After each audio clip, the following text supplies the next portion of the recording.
Baada ya kupokea fedha za mpango wa Nyota kutoka kwa serikali, vijana katika kaunti kame za wafugaji kaskazini mwa bonde la Ufa wameanza kuweka mikakati ya kufanya biashara.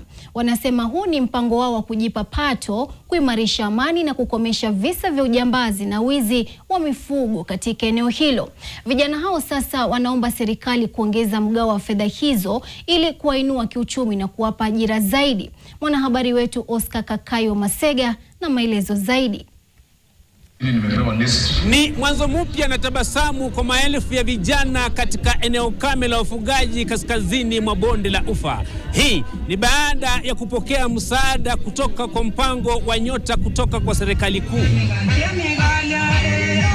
Ana nitafaidika kwa sababu sasa nenda kuongeza stock ya mboga sababu tuko na uhaba wa mboga. Nitaenda kwa shamba nitafuta hizo mboga nikuwe supplier. Ndauza mboga. Mboga zinanunuliwa kila siku, zinahitajika kwa sana.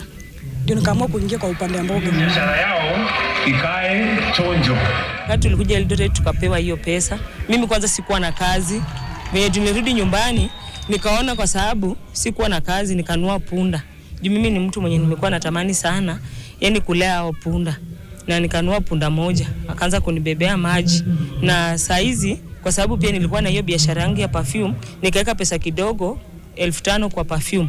It is my urge also to the government ya kwamba hii si kwetu mwanzo na mwisho wa kufanya jambo hili, ila pia tungependa kuurge wabunge wetu wapitishe ikuwe ni sheria ya kwamba on each government zikikuja tukue tukipata hizi funds kwa vijana each and every year.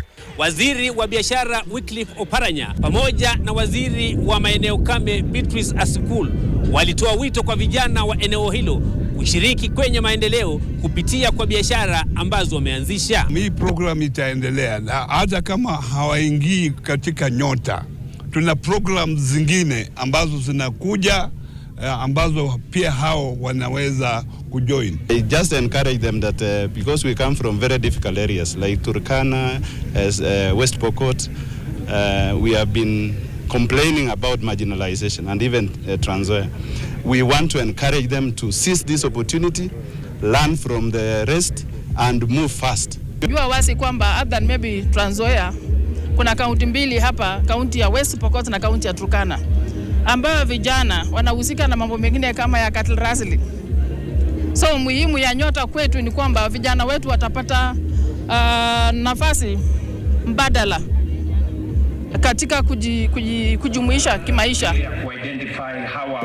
Kwa hivyo mimi nataka ni make commitment kwamba kama governor wa West Pokot, ile rais amesema kwamba tusaidie vijana wetu wapate license free kwa miaka miwili. Mpango mzuri, hata vijana watajuana, hata wakifanya biashara yao, wale wa Turkana wakipita hapa hivi watakuwa wananunua, mtu anajua rafiki yake, wale wengine kwenda Trans Nzoia the same. Hauko na kazi, ukifanya biashara gani sasa? Ni hatua ambayo itaweza kuleta sura mpya na mwanzo mpya katika eneo hili la wafugaji. Nikiripotia NTV mashinani kutoka mji wa Kapenguria, jina langu ni Oscar Kakayo Masega. Jamani, pale nimemwona mwanamke mmoja akisema kwamba kuna punda anayemsaidia kubeba maji. Je, wewe una biashara gani? Sasa kwa mantiki